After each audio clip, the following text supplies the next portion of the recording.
Welcome to episode 48 of the Chi-Town Sheet Wrestling Podcast. I'm Marcin, and joining me in the squared circle are Chris, David, and Andres. We're coming at you from the heart of the wrestling world, Chicago, Illinois, bringing you the latest news, hottest takes, and all things WWE and AEW. If you have questions or thoughts, send them over to ChiTownShootPodcast at gmail.com. Without further ado, welcome everybody to our latest episode. It's right after Full Gear. Since our last episode, I did a little mini trip to Vegas because Patrick had a conference. And I said, I'll tag along. Why not? I got PTO to burn. And I got hustled by some fake cops right by the hotel. That was fun. Sexy Ended up paying them cops. $20.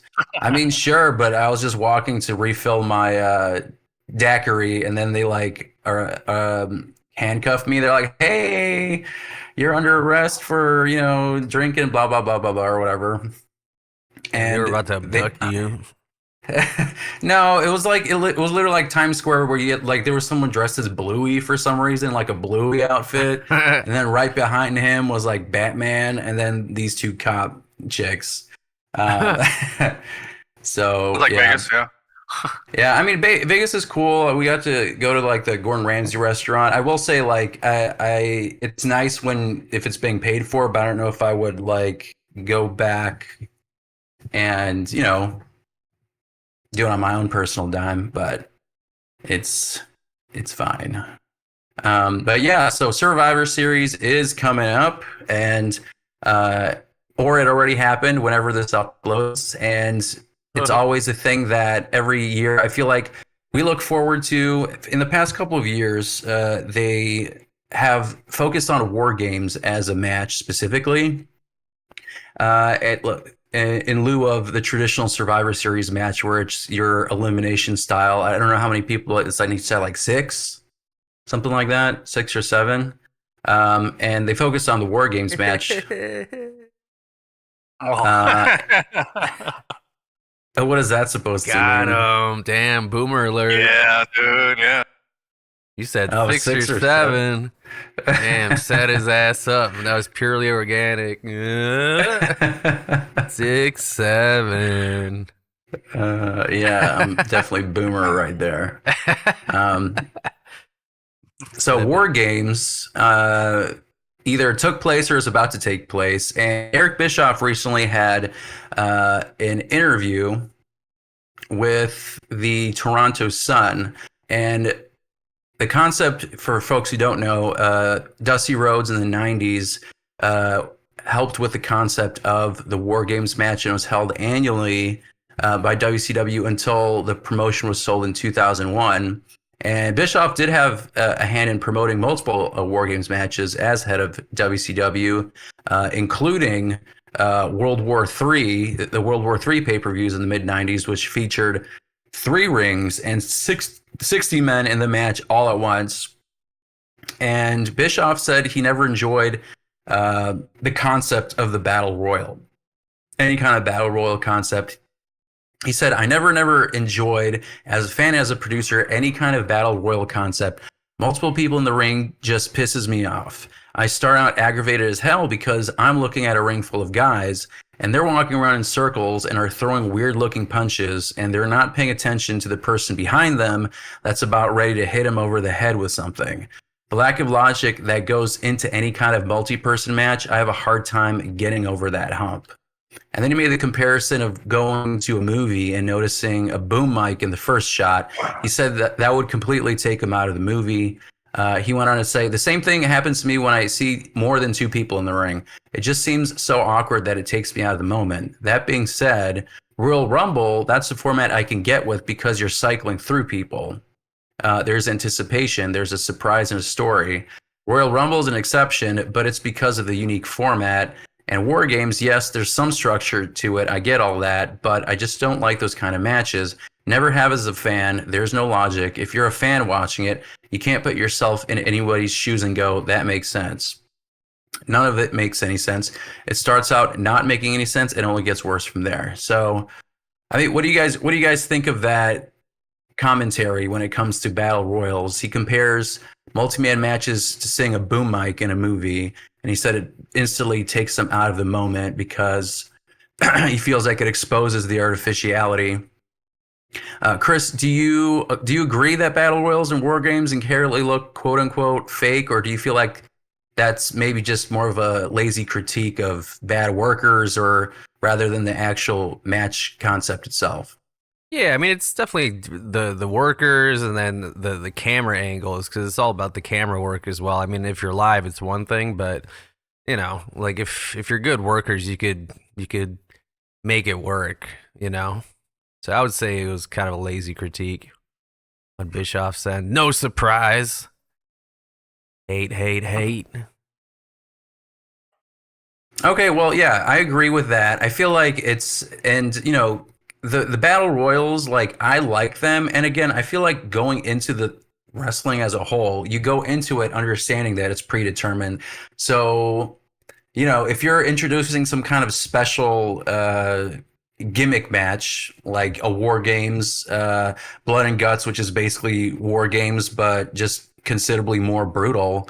You know what you're getting into, and of course, some of the logic doesn't make sense if there's someone behind you who's your opponent, and you're not as aware of the other person. Yeah, I guess if you try to put yourself in those shoes, it doesn't make sense. But I don't know, Andres, what do you think of like war games and those kind of multi-man matches that have like, five or six people in the ring? Do you feel like you agree with Eric or disagree?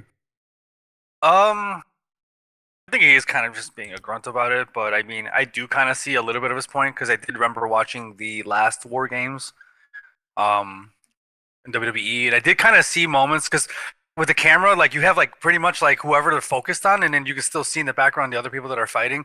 It did seem like there were some moments where like some of the wrestlers kind of didn't know like who to target. And Mm-hmm. sometimes they were just kind of standing there, so it did look a little strange. And then even recently with the AEW Blood and Guts pay per view, I saw a video that was actually comparing War Games to that.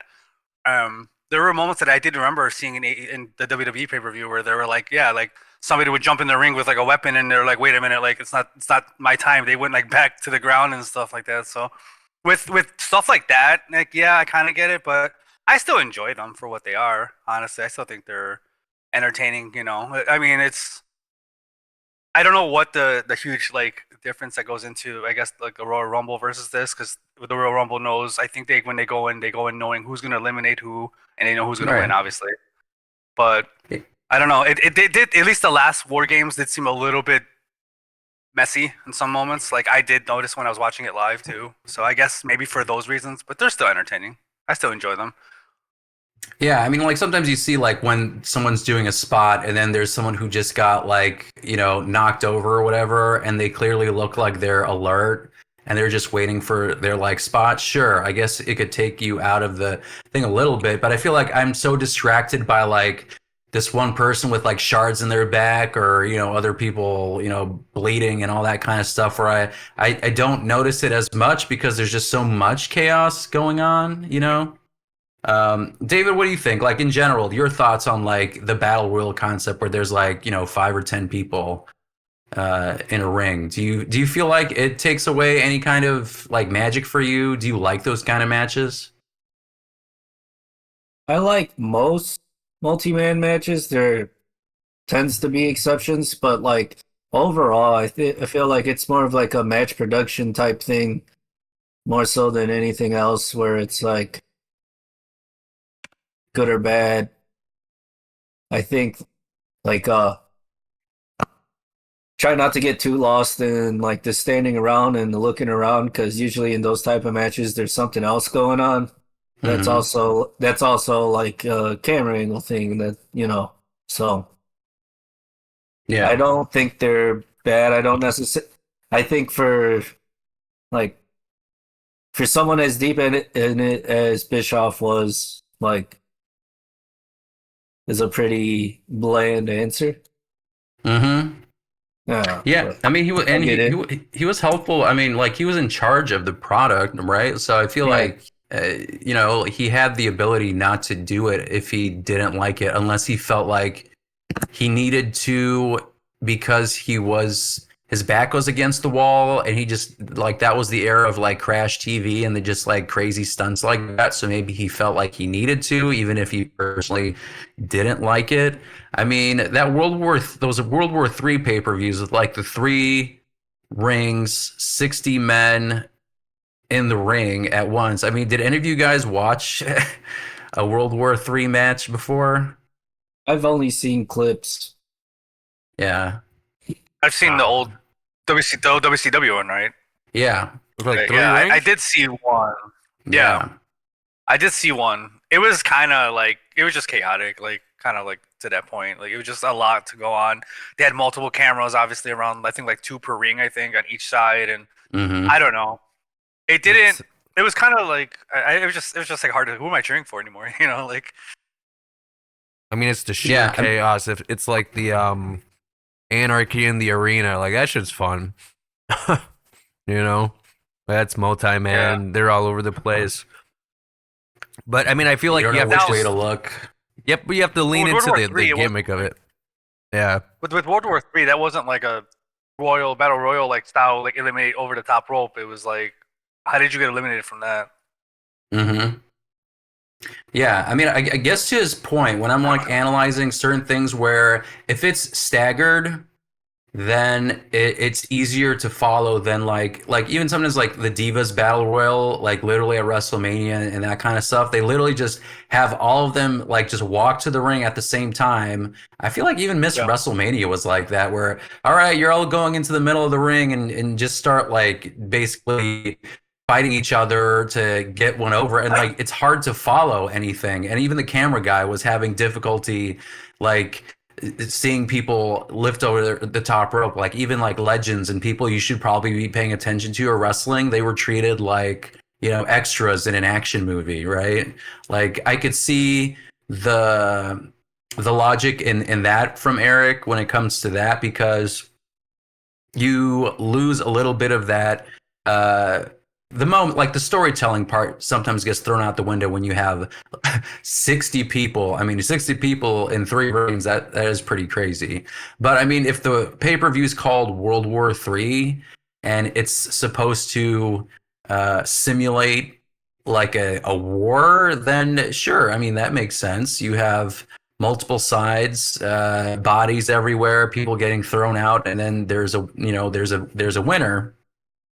But I don't know. I think like with war games at least, and Blood and Guts, I mean it's staggered too. So I feel like to his point when he was bringing that up, I mean they're also staggered, and there's certain moves that that wrestlers do as well. If you wanted to use the logic of like taking it out of you, like you clearly can see like if someone's doing a suplex off the top rope, why are you letting the guy let you flip them over? Like there's plenty of time for you to kick them off the turnbuckle. Like they're literally waiting for them to lift them up. So I mean, like trying to apply that to pro wrestling, I feel like is very difficult when you're trying to be selective in your critiques. And he talked about battle royals, but you could apply that to certain moves and things in wrestling in general. So it's an interesting discussion point. I think it's fun to talk about, but I don't know. But I guess in terms of he said there's no logic to war games and you can't put yourself in wrestlers' shoes. I mean, do you feel like you can tell a good story, Chris, in a war games match, or do you feel like it's just a spot fest waiting for the cage roof to come into play? And I guess you could apply that to Blood and Guts because it's basically the same thing. I mean, definitely you're watching because there is going to be some crazy spots and everybody's going to take turns to do something crazy. But like if you have 2 factions and there's a good story that's built up amongst those 2 factions or groups of people, like why are they even in the ring together in the first place, then you could definitely build a story around that or continue a story and crescendo and all that. But yeah, I mean, like I guess I could speak for myself, but I'm sure I'm not the only one who thinks this. Is that hey, you're trying to see some crazy shit? You know what I mean? Like you're trying to see, oh, what are they gonna do? What kind of crazy stuff are they gonna pull off in here? Yeah. I mean, I agree. I think you go into it knowing that this is Crash TV, and you kind of pay to see that. I mean, there are some parts where it begins to be a little uncomfortable if they're extending something. Like for me personally, in the women's blood and guts match, when they kept whipping, was it Mina Shirakawa? No. Tony Storm like basically threw in the towel. I forgot who they were whipping, but like their whip was it? Yeah. When they were beating her with like the belt for way too long, I was like, yeesh. Like I thought maybe like 3, and then she throws it in, but then they just kept going. So Passion of the Christ. Yeah, literally, that's what it felt like. But yeah, I think for me, I don't know. So, like, I think I do have a limit when it comes to that kind of stuff. It's like, but you can't look away, kind of. But sometimes I like watch it through like my hands because sometimes I'm like, Jesus Christ. But like it's part spot fest. But the reason I brought up like the Tony Storm thing, I think there's a story there within the match because of her giving up and sacrificing the match because she doesn't want her friend to be in pain. So it's like there's story beats in there. Things like Mercedes. I think she didn't want to get like bloodied and like hardcore as the other girls, and that's why they put that spot of her climbing the outside and then falling into the table and then basically being kind of knocked out for a decent amount of the match. More power to her. It's just like interesting things like that. And also like adding to her character where she's like, 15 belts or whatever it is at this point, and she doesn't want to get her hands dirty because she's just on top of the world. So, like just things like that. I think, they're spot fests. Sure, they're absolutely things that are like spot fests, like Darby Allin getting, body pressed. I mean, anything. Yeah. I mean, body pressed through a fucking table on fire, or the ladder through the glass. I think that was too much. That was crazy. But, he told a story in that match too with Sting. it just colored it a little bit with some pizzazz.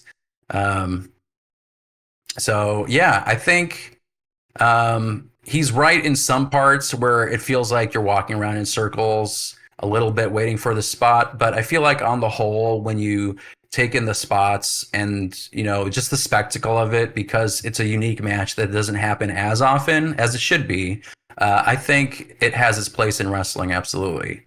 So with that, I think I want to move into our next segment. And our main segment's going to be about cross promotion and wrestlers kind of jumping over to different shows.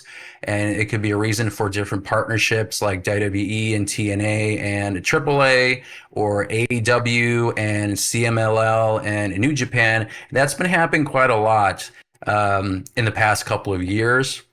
Kind of ramped up because WWE felt like it jumped on the ship too after AEW was doing their own Forbidden Door stuff.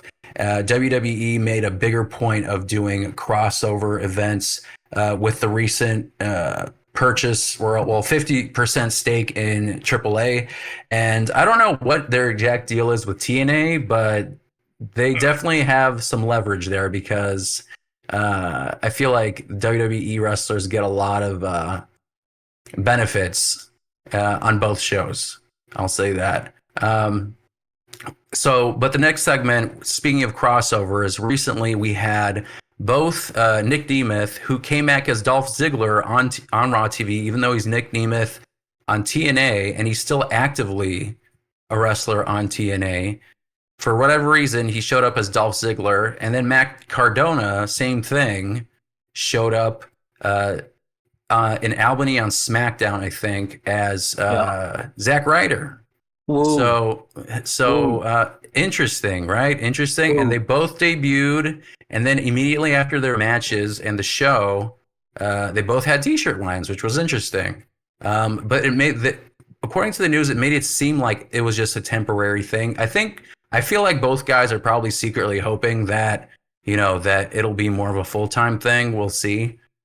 But Mark Henry recently spoke to TMZ, and he believes that WWE would be making a mistake if they didn't bring back Matt Cardona and Nick Nemeth full time. Both of them recently appeared for WWE. Cardona also appeared on NXT too. And then Nemeth, of course, returned to Raw for the Last Time Is Now tournament. Didn't win, unfortunately. And Mark Henry argued that the crowd reactions for both of them kind of proved their value. He said that the reaction Cardona got in Madison Square Garden, which he got wrong, it was Albany, impossible not to use him again. You are basically looking at a pile of money and going, nah, I don't want that money. That money is too crisp, he says. No, they saw dollars with them, and the whole internet blew up. You blow up the internet and you're not going to work, get out of here. They're going to give him some money, man. He's coming back. And then when it comes to Nemeth, Henry feels it's inevitable that WWE would want him back permanently. He said that Nemeth's time away from the company has only increased his worth and demonstrated his ability to succeed independently. For Dolph Ziggler, he said, basically he's already back because being at TNA and having a working relationship, he gave life to Joe Hendry. He's had matches against WWE talent. It's just a matter of time before they realize that they made a mistake not keeping Nick Nemeth and paying him, and then they bring him back. But they're trying to build for the future. The guys that go back are the guys that are not worried about themselves right now. They're worried about making the business better. So, I mean, Mark Henry said that WWE is staring at a pile of money if they don't sign Matt Cardona. David, do you feel like he's right? Do you feel like Matt Cardona brings something to the table financially that the current main roster is missing? Or do you feel like it was just a nice nostalgia pop that would fade in 3 weeks? Broski's money. Even like outside the ring, like merch. Like if he could find a way to collab with WWE for his toys, things like that.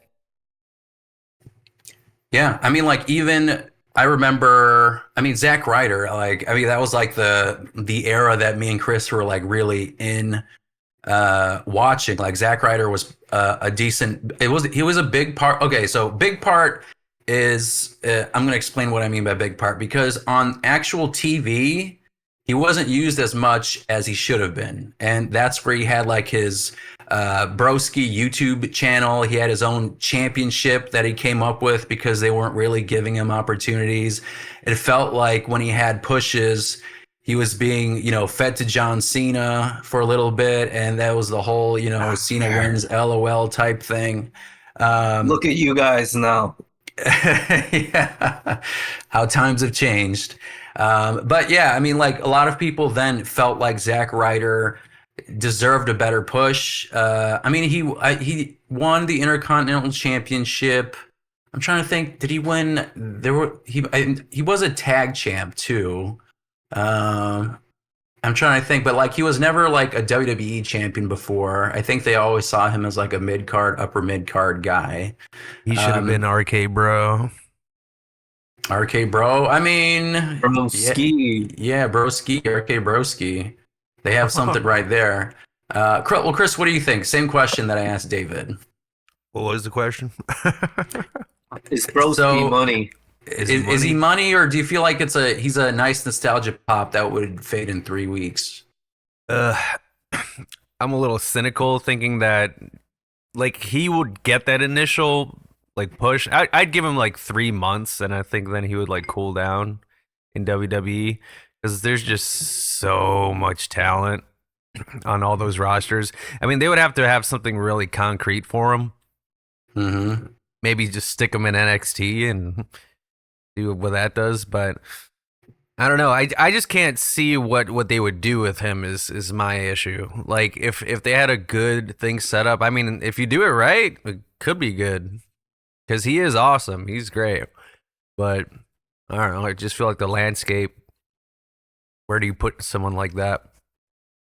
Did you see the picture of him in his hotel with his tanner Yeah, on the bed sheets? always ready. That's crazy. Yeah, always ready to give Always tan, the always maids ready. work.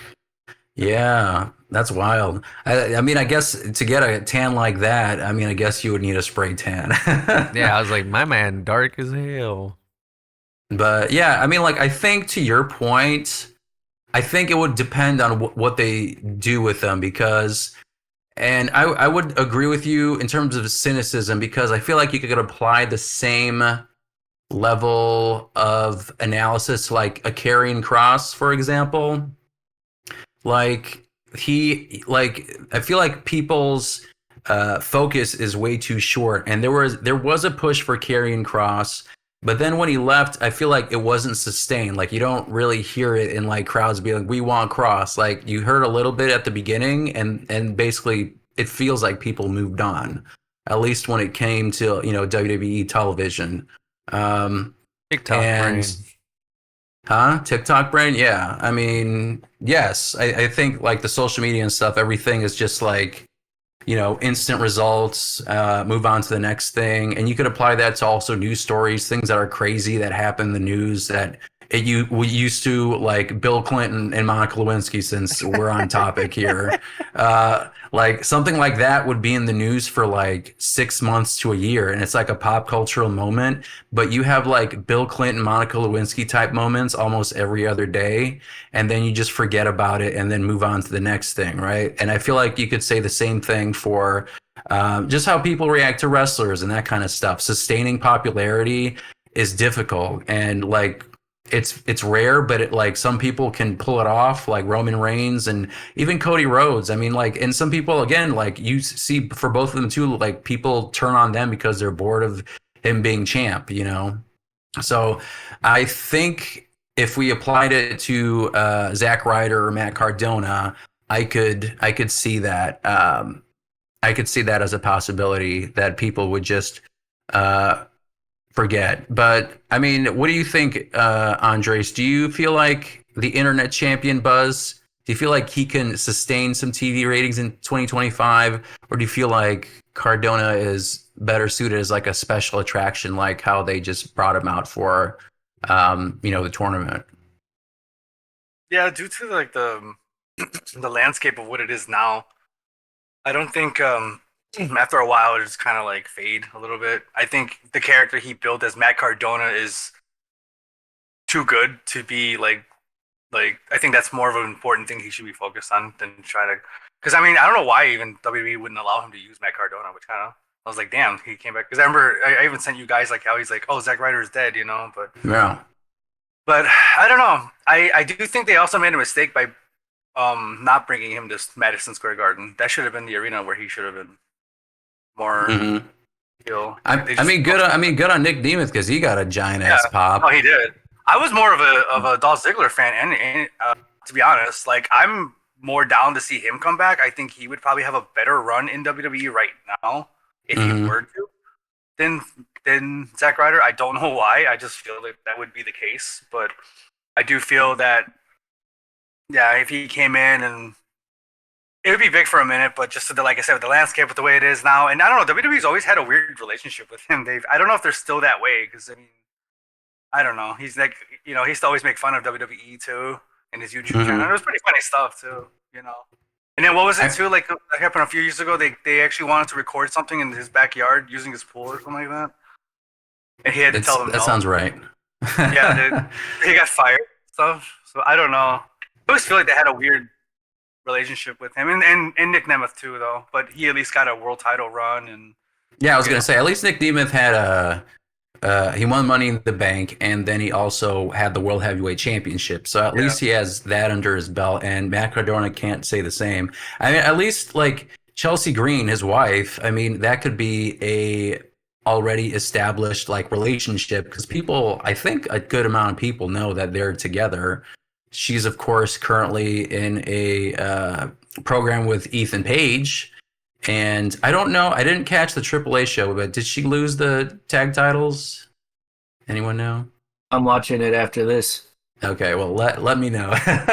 So, but she was recently in a mixed tag team title championship run. If she didn't retain it already, and she's also currently the United States champion. So, I mean, they're very high on Chelsea Green, and I think Chelsea Green. I mean, as a person, and I saw this like before they did the United States Championship. She's just a really good character. She works really well in WWE. I'll say that because she has a personality that's just I mean, just likable. Like, obviously, she's like a mean girl, but like she's funny. She's just got a certain energy to it that's very unique, and not everyone has that, and she has it. Um, Bringing Matt Cardona in with her in a program could be interesting. I think that'd be kind of cool. They're Um, good in the indies together.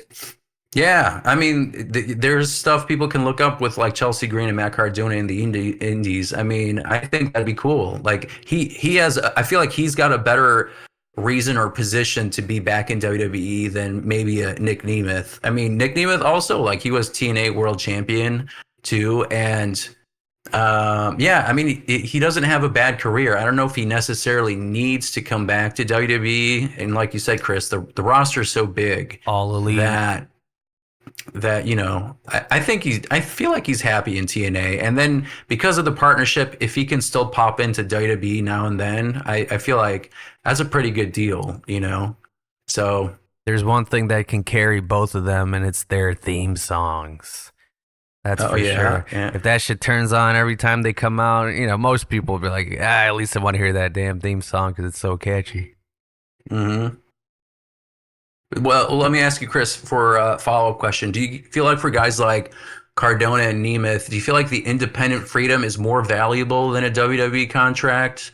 Do you feel like if they came back full time, would they lose that cool factor that made them like interesting to see on WWE TV?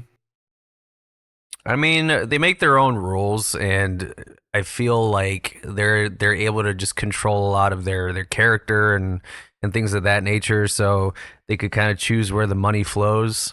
But if you're under contract under WWE, I mean, don't get me wrong, I'm sure the contract's probably pretty elaborate and good money. But that Mhm. WWE has control of those specific things, like creative and all that kind of stuff. So unless they change that, unless Triple H is like, yeah, I want to hear what you want to do versus what I have planned for you. Yeah. I mean, and I guess the other thing is, of course, they're also, I think, around the same age as Cena and stuff. And I feel like we've had these conversations. People always have these conversations about age in wrestling and what does that mean to be, a wrestler in your 40s or 50s in 2025. And I feel like that perception ebbs and flows and changes.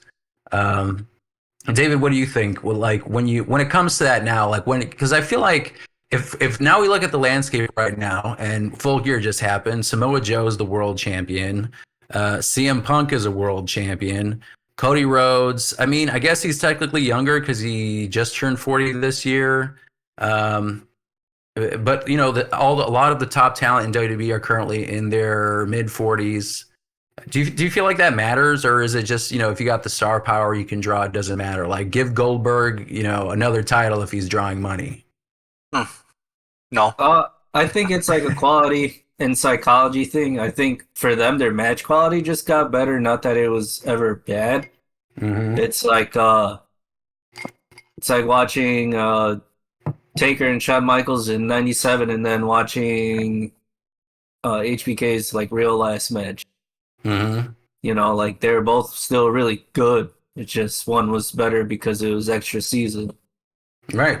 And I think that that whole age thing is like super subjective because it's like even like like pre AEW Kenny Omega and Kenny Omega now. It's like who's better? It's like Kenny Omega now might tell you him, the younger one, if you could see that far fast forward, Right.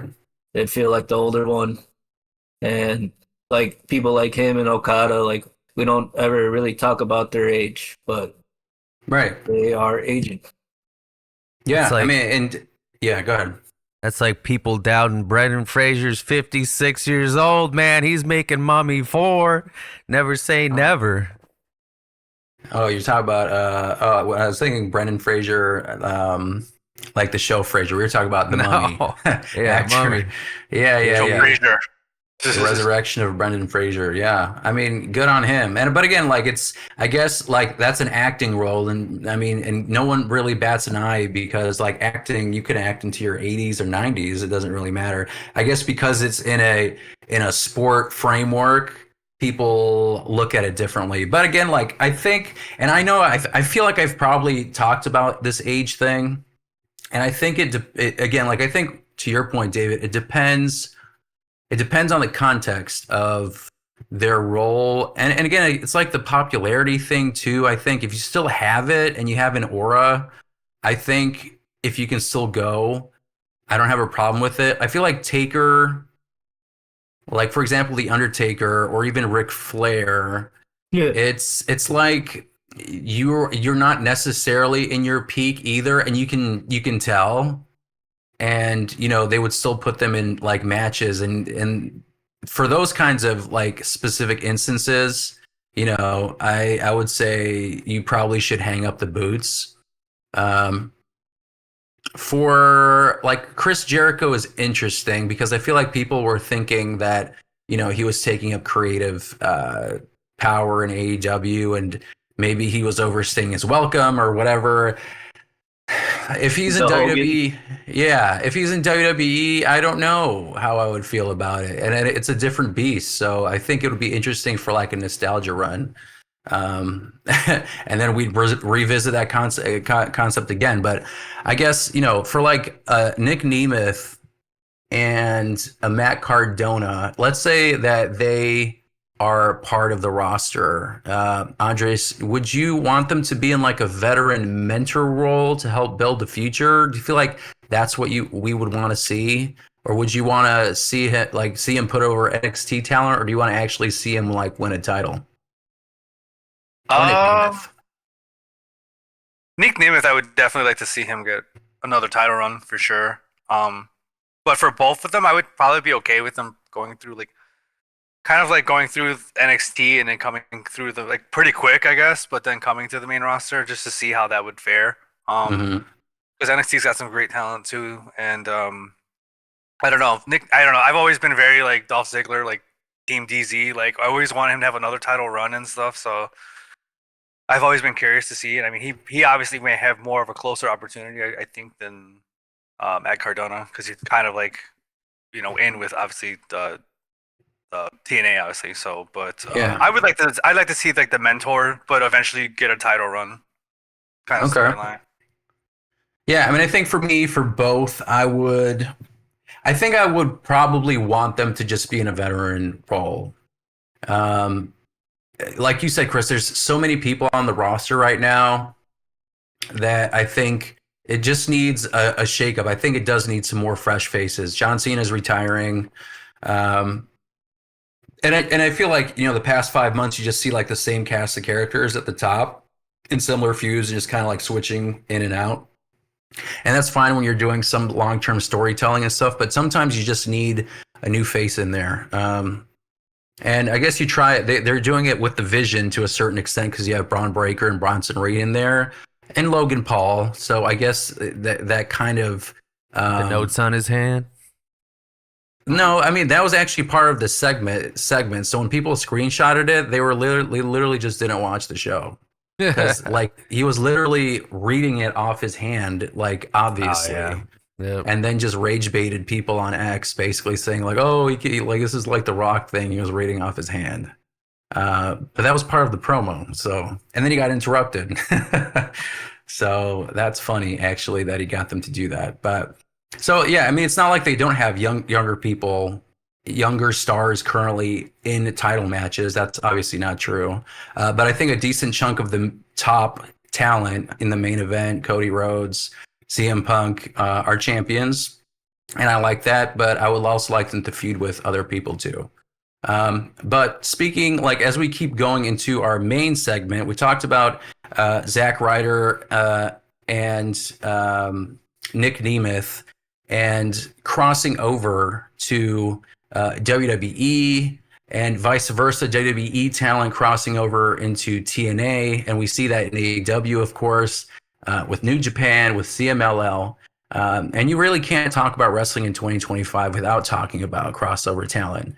And we have seen it all year. It's been AEW, of course, has their Forbidden Door pay-per-view, and you see folks from all over the world coming to AEW. I mean, Mercedes, of course, is literally crossing over into multiple promotions and taking their belts.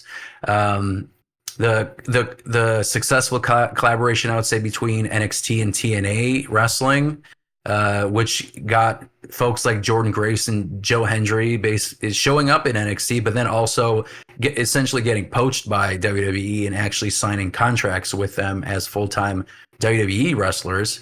And NXT talent, having great experience in TNA. And is it Kalani Jordan who's a current champion?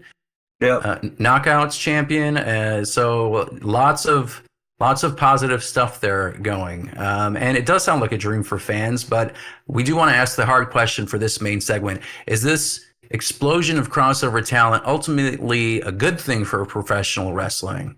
On one hand, it delivers amazing dream matches that we all want to see. And on the other hand, maybe it dilutes the product, or we can ask that question. Does it dilute the product? Does it hurt the identity of smaller promotions? And just seeing every star everywhere make a surprise debut feel a little less special. So I want to debate, whether this era of the open door is elevating the industry or watering it down. And I guess we can start with, the fans' perspective and, the concept of the Forbidden Door and whether it maintains its hype. So when it comes to, the oversaturation argument, AEW wrestlers, or AEW has wrestlers from New Japan and CMLL, and they regularly appear, especially around the Forbidden Door season. And then, of course, WWE NXT and the TNA partnership, we see a lot of frequent talent sharing. And like I said, Jordan Grace, Joe Hendry. David, do you feel like there's a risk of Forbidden Door fatigue? Do you feel like seeing non-contracted talent frequently on weekly TV make the eventual pay-per-view or big debut feel less special? Or do you feel like it serves do you feel like it's a necessary preview for like dream matches? Kind of tricky. I feel like it's like overall good. I don't feel like it should give away too much, but it's all about like kind of like the timing of everything. Like, like for example, like Joe Hendry showing up on NXT, then showing up at the Rumble.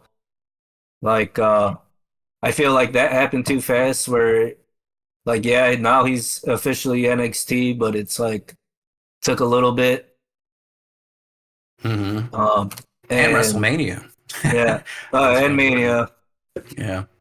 And so, like, for him, he should have just been here after that.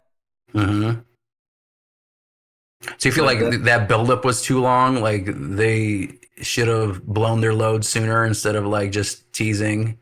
Yeah, like if they did it, they should have done it kind of like Will Ospreay, where like they brought him in, they kept him, like he did his thing, they let him disappear for a little bit, and then they brought him back, and then he came back, and then he came in full time.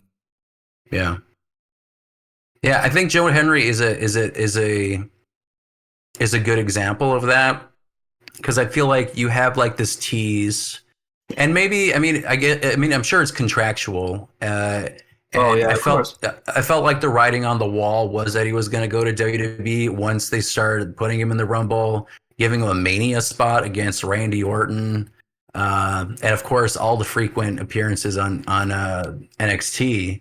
He seemed like an inevitability, and I wonder what like how those conversations go.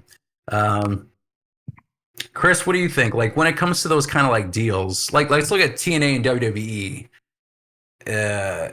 Do you feel like TNA is getting the short end of the stick of this deal? Like, how do you think it's beneficial for them? Or who's benefiting more from it? Let's say that.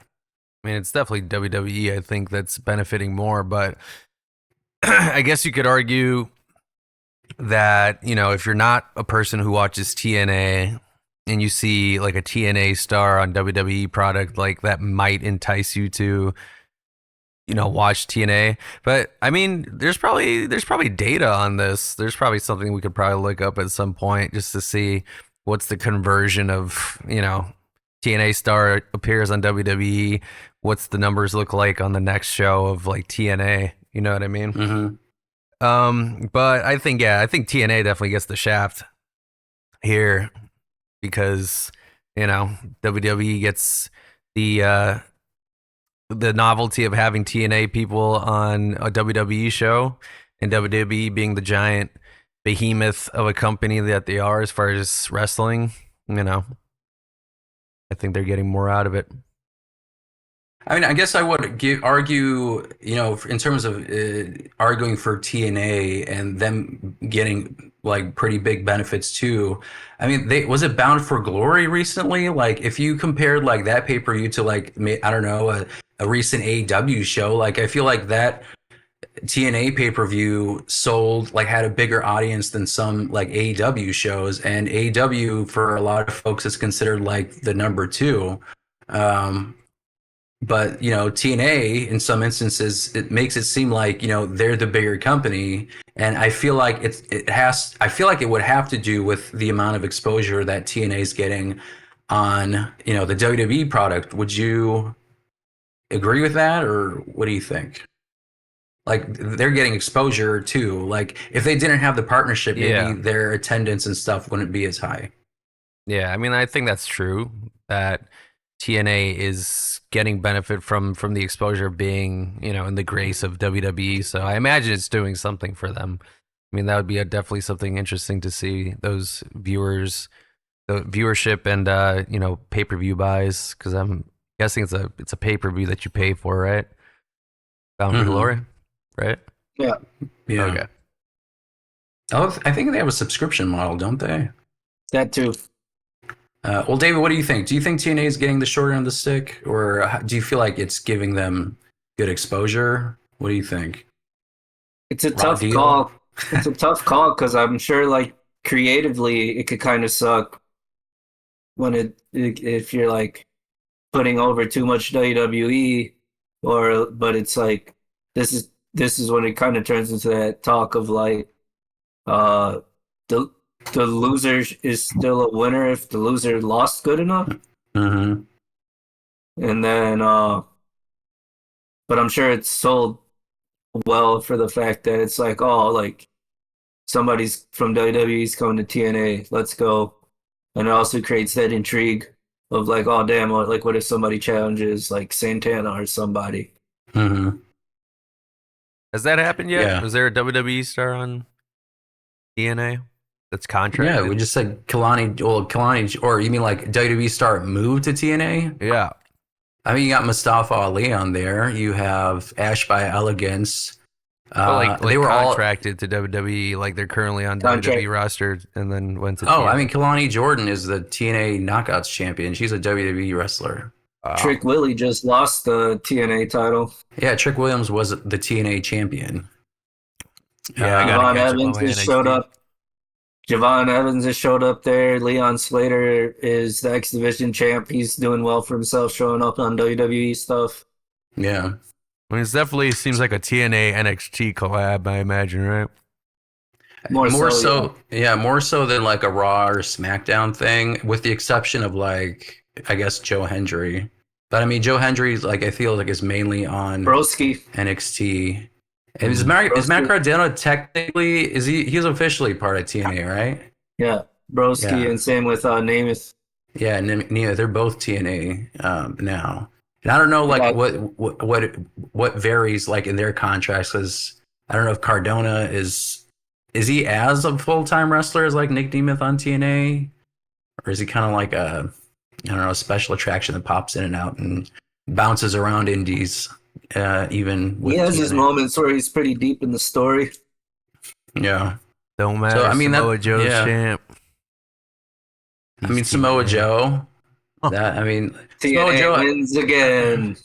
AJ Styles, I mean, like that's another one where like it's cool to see now in this era where he can get a Hall of Fame induction in TNA, you know, should do appearances for them. Like just think about how crazy that is. Because I remember when we were younger, I mean AJ Styles in TNA, like that was like he was like the guy in TNA.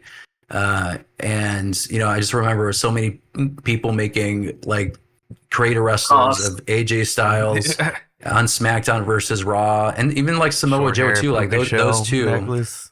yeah, those two guys were always like in the top, and they were like the cool like non WWE wrestlers, Abyss. The coolest.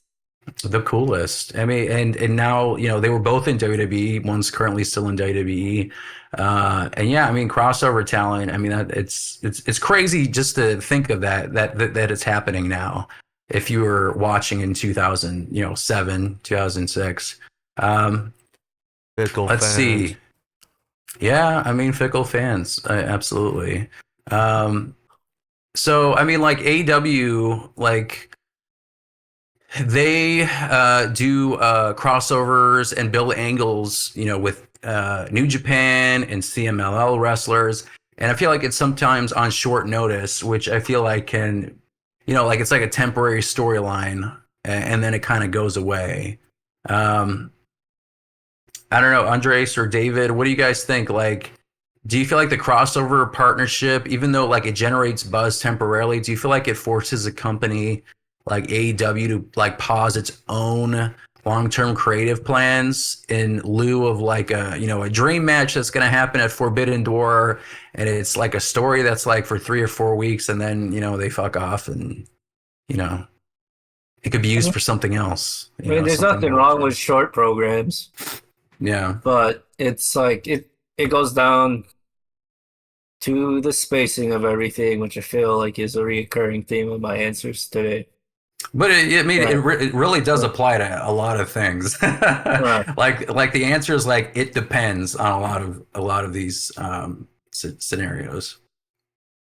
Right. But yeah, that'd be like my big thing because it's like, okay, like let's just do crazy fantasy world booking right now, and it's like we'll use Punk. Punk finishes whatever heavyweight title program match, you know, show's over, and then Cardona hits him with a Rough Rider, Mm-hmm. and you know, it's like, are we gonna be like, oh, this is gonna be short, or are we gonna be like, oh shit, cool? Yeah. And I guess, you know, like to my point, I guess like trying to argue with my own point about, you know, AEW's problem with like sometimes, you know, creating a specific story just like for a Forbidden Door pay-per-view because he's like, you know, it's a crossover show. Like I gotta, you know, have matches with these wrestlers that don't normally show up on TV. What do I do? And then, you know, they put something together. I mean, like, I guess for AEW, like the argument I guess I can make is their core product is where the best wrestle. And I think Tony Khan does really favor more like in-ring matches, you know, exhibitions, tournaments, and I feel like that's a really big focus. And WWE generally focuses more on like, you know, storylines. They're all about, you know, Making it make sense. yeah, well, yes, making it make sense. You know, like New Japan. I mean, they're like pure strikers. You know, like traditional wrestling type stuff. So I feel like maybe that really works with AEW. I don't know how it would work. Like if New Japan had still a relationship with. I mean, I guess they do have a relationship with WWE, don't they? Or is it exclusive to AEW? It's a gray area. Yeah, I feel like it's a It's gray mainly area. it's mainly AEW on like the in-ring side of things, Right. but Japan's recently gotten like all the promotions on the same page, and WWE works with Noah. So like for example, like Tanahashi, it probably won't happen, but they would wanted to do another Tanahashi versus Nakamura. And since they can't do it in New Japan because of AEW tie-ups, there Right. was like a small consideration of doing it for Noah. Mm-hmm. found a loophole. Yeah. But yeah, I mean, I guess going back to my point, I feel like the New Japan style and I guess the AEW style, where it focuses a lot on, just wrestling and tournaments. I feel like, I guess that does benefit I guess it does work for them. Like if you did the same logic for like WWE, for example, if it was just like maybe a one-off, I don't know if it would work as well for WWE because I feel like people in WWE are so used to now, storylines that connect with each other, things with backstories. And, sometimes like Tony Khan, when he's making things, it's like, oh, well, they both had this amazing match or feud, I don't know, 10 years ago in some indie show that you should probably remember. And it's amazing. But there's no proof. There's no footage of. But if you were there, you had a great time. And it's amazing. And people, I mean, people eat it up. I mean, I don't know if the audience ticket sales reflect that, but I mean, I guess there's an audience for that, right? Yeah. So I guess like that crossover style where it's like a one-off season of Forbidden Door, one and done, it works for them. But I feel like for WWE that wouldn't really work if they were focusing on that, because their core identity, they always like to say they tell stories. It's all about stories. That's always the argument they make if you put a WWE suit in an interview, right? So I feel that's like why the TNA. Yeah, go ahead. I think all this crossover has diluted that Forbidden Door pay-per-view for AEW. I feel like because the appeal of it was that you had these like stars from New Japan showing up to a Western show right on TV, and then all this crossover is just like an overload. So wonder what that looks like. Yeah. I mean, I guess that's fair too, because it's like it's not just during Forbidden Door that they have crossover talent that shows up, right? Like, I mean, they have people year round. I feel like Kevin Knight. Yeah, Kevin Knight's a good example. Takeshita is a WGP champ. Right. I mean, I mean, like, oh my God. John Moxley was IWGP champion. That wasn't a Forbidden Door pay-per-view or anything, and that was a big thing. So I guess like now that we're bringing this up, I guess like the concept of like the Forbidden Door pay-per-view kind of does lose its uniqueness, because I mean Forbidden Door, I mean it's there's no Forbidden Door, it's a fucking revolving door, man. Like the people just keep going in and out. I guess you let me get that revolving door pay-per-view. Yeah. Do revolving door. Yeah, that'd be kind of funny because like it does lose a bit of its luster. Now you basically are like, well, I have this show that I need to have New Japan wrestlers in, and I got to stick them in matches, and that's the pay-per-view you get every year. It's not the can't wait to see who comes over, because people show up all the time. They should just do champ versus champ like Survivor Series used to be when brand split was hard. Oh yeah, I mean that's the other thing. Oh, they did that like once or twice, right? Yeah, I mean I did like that concept when it was like brand versus brand. That was kind of cool because, again, it's like something that can't really work with WWE now because people still cross over, even though they did do like a draft. Like they toy around with their own rules too. It like comes and goes when it pleases them. David got a writer because that would make sense then if you just had like champions versus champions from like AEW versus like New Japan, because then you don't know who will win. But like let's say you have like whoever that's a non-champion versus like a New Japan champion, you're like, oh, who's gonna win, right? Or vice versa. If it's like a non-champ New Japan person versus a champion from AEW, like what are the chances of them winning that belt? Mm-hmm. So I have this section I want to ask you about, like who benefits from this, and they're archetypes. So what I mean by that is it's described as like young developing talent in terms of like who benefits from it. Young developing talent, the veteran, or like a global ace, like someone who's like a a global superstar like Will Ospreay or Jay White before signing. Also, where's Jay White? Is he still injured? Yeah. Yeah. Um, so I want to ask you guys, which type of wrestler benefits the most from the crossover trend?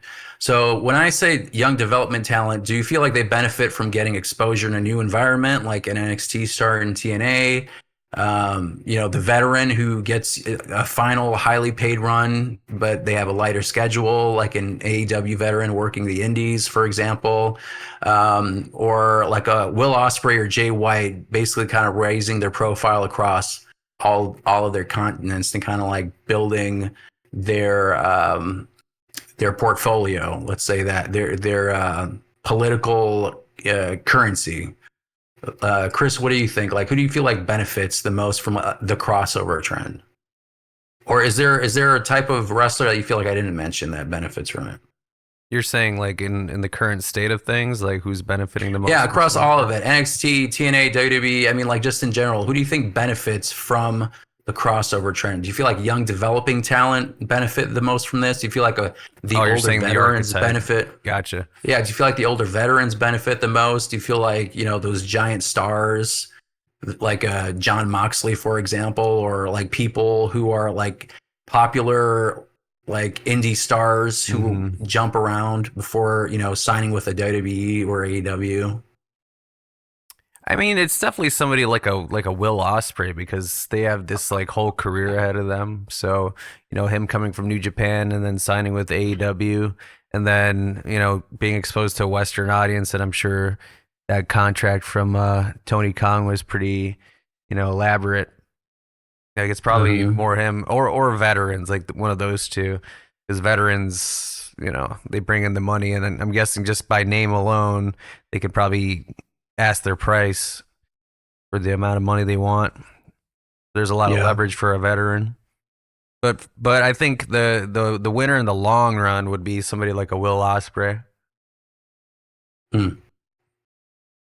Andres, what do you think? Like, who do you feel like benefits the most in this like crossover trend we've been seeing in 3 years?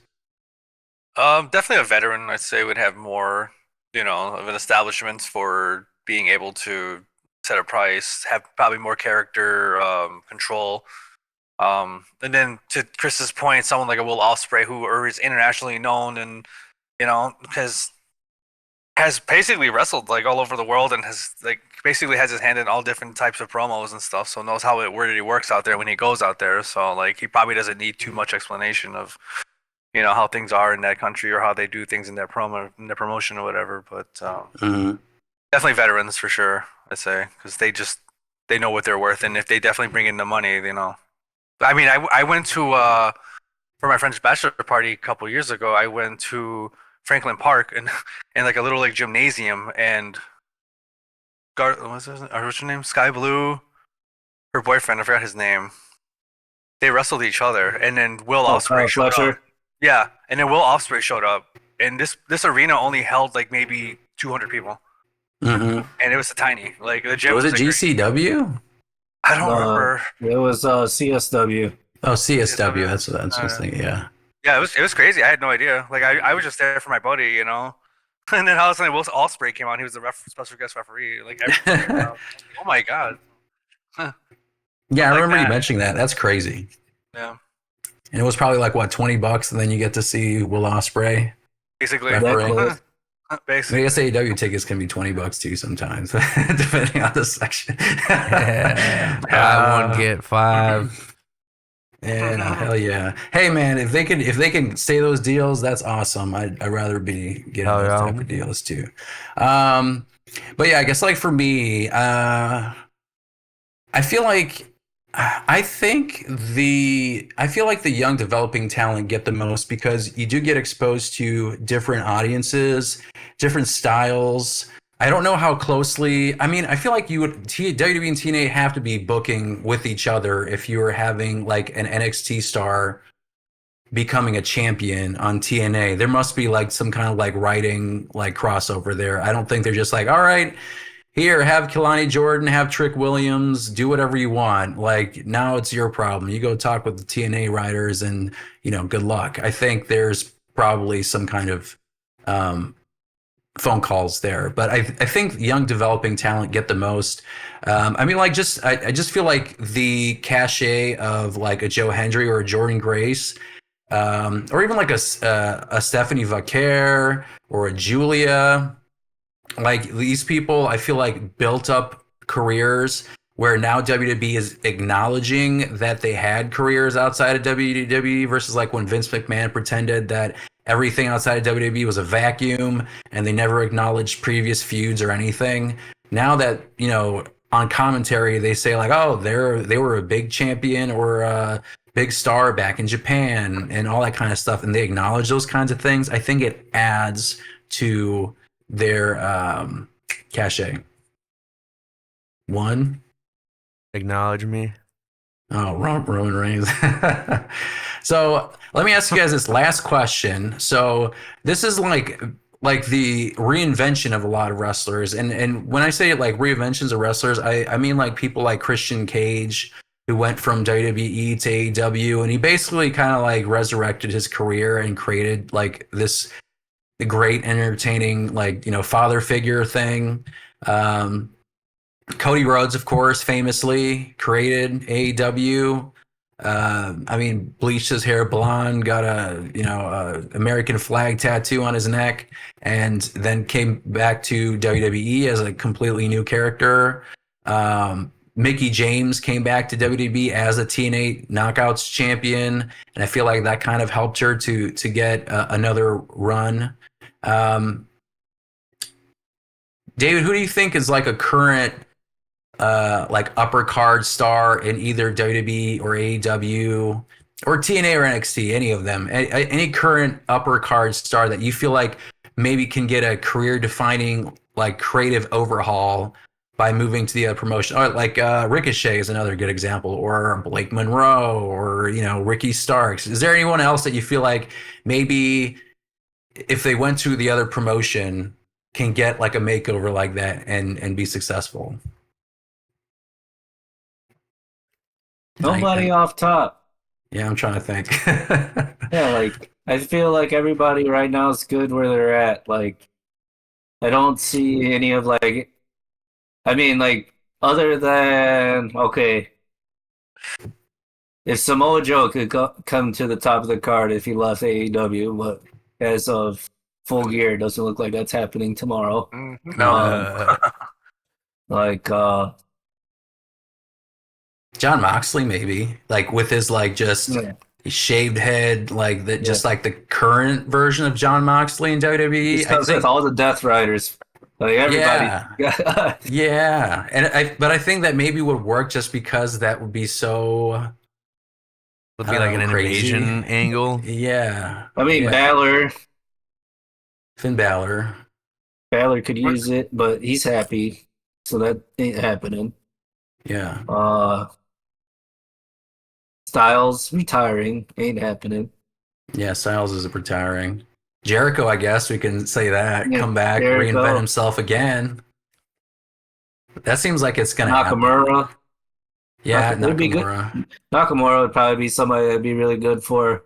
I mean, LA Knight or Eli Drake in that aspect. Yeah, there's some good ones. There's some good ones. Because he was already TNA champ. Who? Eli Drake, LA Knight. Eli Drake. Oh yeah, that's true. During the dark ages of TNA, but and it wasn't also I forgot Mickey James's husband's name. Aldis. Nick Aldis. Yeah, he was champion too, wasn't he? TNA. Yeah, and he was an NWA champ. He put over Cody at the original All In. Oh dang! Man, talk about a small world. Yeah, he's part of the All In lore. And now he's a SmackDown GM. I think he can wrestle, but what do you think WWE? What do you think WWE would do with a Swerve Strickland in his current form? I think that'd be interesting because I mean he left. Did they fire him or did he leave? I don't remember. He got released. I think he got released. Yeah. Oops. And yeah, I mean, like, talk about like a career reinvention for him. Like, he got super popular and made him look like a main eventer in AEW. So He's him coming also back to gained like 40 WWE, pounds. yeah. I mean, like he's another one where I feel like he could potentially be like the Cody Rhodes treatment, where he left, became a bigger star, and then if he came back to WWE, they could push him. But again, it's like they have, again, all of these rosters now have so much talent. I mean, like Carmelo Hayes is kind of stuck in purgatory. I feel like it's kind of, maybe he's getting a push right now, I'm not sure, but it just seems like he's been in the Mizverse for the longest time.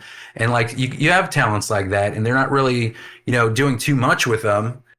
So I'm kind of worried for someone like Swerve Strickland that Mercedes Moné, WWE. Yeah, I mean, I feel like she currently became a bigger star because of all these things that they're doing with her, with like the 13, 14 belts. I think they did make her a bigger star. I like how we can't decide on how many belts she actually has. 15, 13, 14. Right. I mean, by the time this releases, she might add another one. Yeah. True. But I guess she couldn't beat Chris Statlander, which is actually, that I feel like that also helps Chris Statlander too, because that's like, you beat the lady who has 14 belts, or That was an 13 awesome or- intro. I'm so glad she brought That was the alien third shit try. back. Yeah. That was the first time Stats beat Monet in 3 matches. Yeah. Was that the first time Mercedes lost to Tony. AEW? Oh, right. Tony Storm. Yeah. Damn. Did you watch But Marcin? I mean, yeah. I watched a little bit of it, but not the whole thing. Saw that intro? You like cartwheeled or somersaulted through the like this like spaceship or whatever. Is that like her original entrance, or was that new? Yeah. Shit's a callback to her original stuff. Oh, Definitely dang. repackaged better. Yeah. That's cool. I got to see it then. Yeah, that's awesome. But I mean, Chris Statlander, I don't know. I feel like she needs more time to bake, I guess. Tony Storm is another one. I feel like if she went back to WWE, she would be a big star. I think you'd if have- Bayley went over, it'd be good for Bailey. If Bailey went over to AEW, Yeah. I I'm not think so, saying too. that she would, but I think it'd be some good matches. I think so too. But I feel like if Tony Storm went to WWE, she would have to do like that movie star gimmick, because I can't think of her doing anything else except that. I mean, I don't know what you'd call her. I mean, Tony Storm is Tony Storm, so she could use the name Tony Storm, but I guess she can't call herself timeless, so it'd have to be, I don't know, Tony Noir. yeah, or something like that, something movie related. Tony Noir, like something that starts with T, timeless. Timeless. Titillating Tony Storm. I don't know. Timeless love bombs. I mean, they're gonna be some good tag champs, I think. It's a good tag team. Yeah. Gimmick. So that's another one. I guess before we wrap up, Andres, I want to get your thoughts. Who do you like? We probably listed a good chunk of them. Was there anybody that we were missing that you feel like maybe can like benefit from a jump to another promotion like Christian Cage did? Fucking Big Boom AJ, bro. Nah. Get the fucking Rizzler, bro.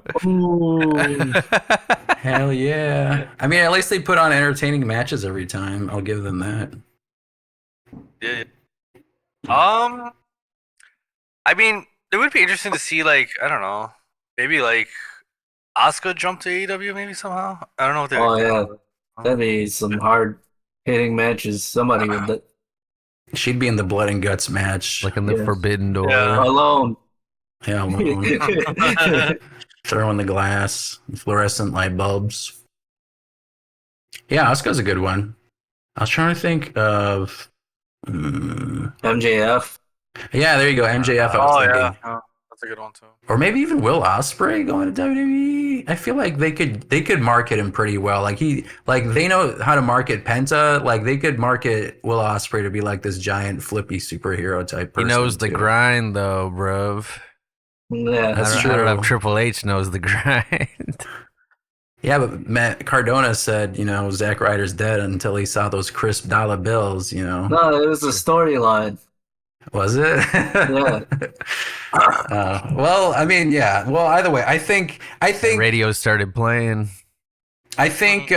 for Will Ospreay, I mean, like he said that, but I honestly think he'd probably still go to WWE if the price was right. I don't Oh, think he yeah. would. Cha-ching.